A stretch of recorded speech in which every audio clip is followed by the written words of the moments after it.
Hey, everybody, welcome back to another episode of Tactical Friday.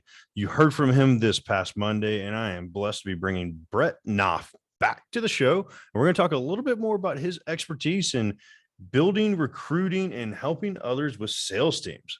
Brett, welcome back to the show, my friend. Yeah, thanks for having me back here, Zach. Man, so we had a really good conversation about your journey on Monday and your leadership expertise and really focused on the mindset of different aspects that we need as business owners. And as we grow in business, as we scale in business, the natural progression that a lot of us should be taking is stepping out of those spaces of the sales team, right? You can't continue to always be the top salesperson in your organization if you want to build and scale. Literally something I'm dealing with myself, where I'm finally having that mindset of like, all right, we got to get an effective team out there. But a big piece of it is like, how do you recruit? How do you build a team that's effective in sales, get the processes in place, do these things where you can start building and scaling in a different capacity? And I know this is really where you excel as a coach. Can you give us just a couple tips that we can apply ourselves, and then how we could possibly work with you in the future to move beyond that and make this really the most effective sales teams we possibly can? Yeah, sure.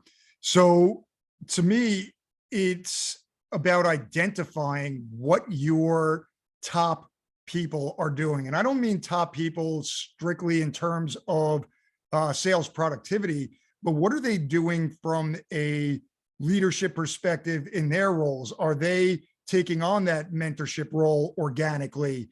Are they actively looking for opportunities to coach and work with other team members that need their assistance and expertise? What are your hard chargers doing? I find that too many organizations, too many leaders are looking for the hard skills significantly more so than the soft skills. And in order to really effectively build teams and build sales teams, you need people that are relatable, they're personable, they do have those organic leadership qualities where they're looking out for the person to their left and looking out for the person to their right without needing incentivization to do so.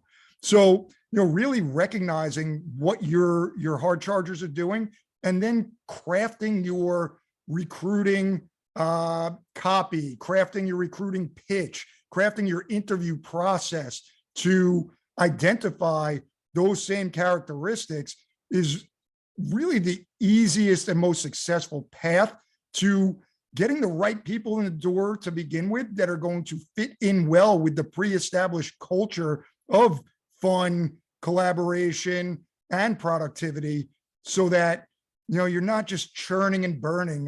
Sales is depending on the industry and depending on the type of sales, can be really soul-sucking work, unfortunately, despite it having some strong financial reward. So how do we alleviate that? And to me, this is the cleanest path to alleviating that, is being very crystal clear on what the top people are doing, and then how to attract those same types of individuals to the team, so that everyone is happy to be there and put their best foot forward for their own behalf, as well as the team and the company and organization. And you mentioned soft skills. I know you talk about soft skills quite a bit, and that's a lot of what we really focused on during Monday's episode. Is there like a leading characteristic or skill that you look for, where we can identify emotional intelligence to an extent, we can identify that driving force, but is there something in particular that you really are like, oh, this is the guy that will help build that sales expertise in the organization?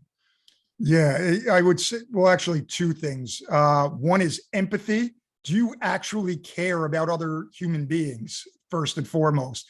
Because I want to make sure that in any sales scenario, it's a value sale, not a hard sale.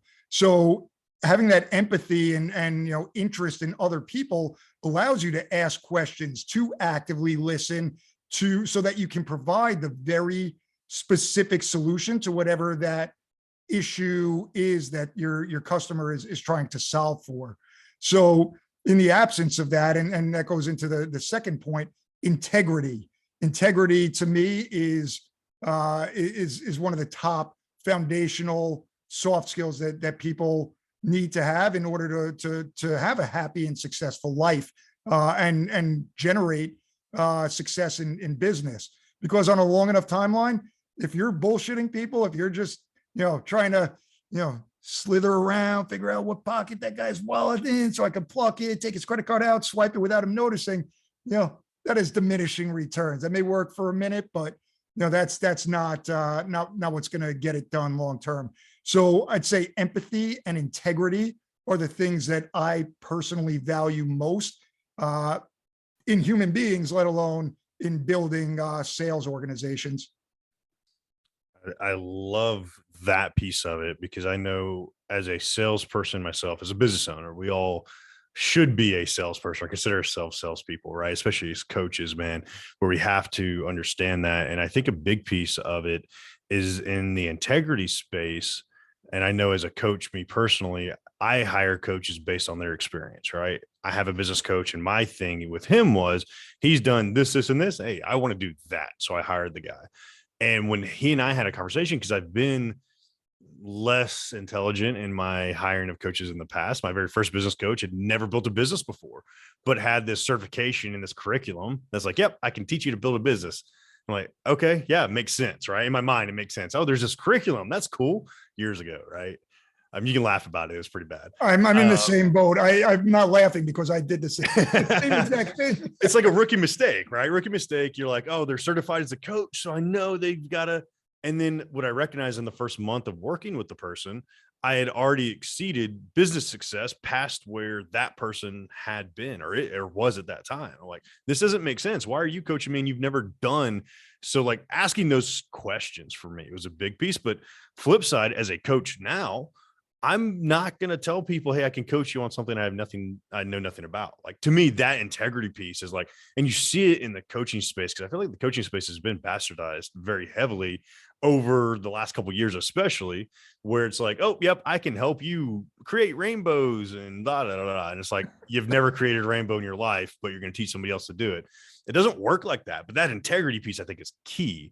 And I think there's something that really goes into in finding a coach. There are certain questions you should be asking. Have you seen that as you've talked to potential clients where you're like, I'm not the best fit for you? And you kind of mentioned it a little bit on Monday. Have you seen that piece where you really have to bring in that integrity of like, I'm not the best option for you in what you're looking for? 100%.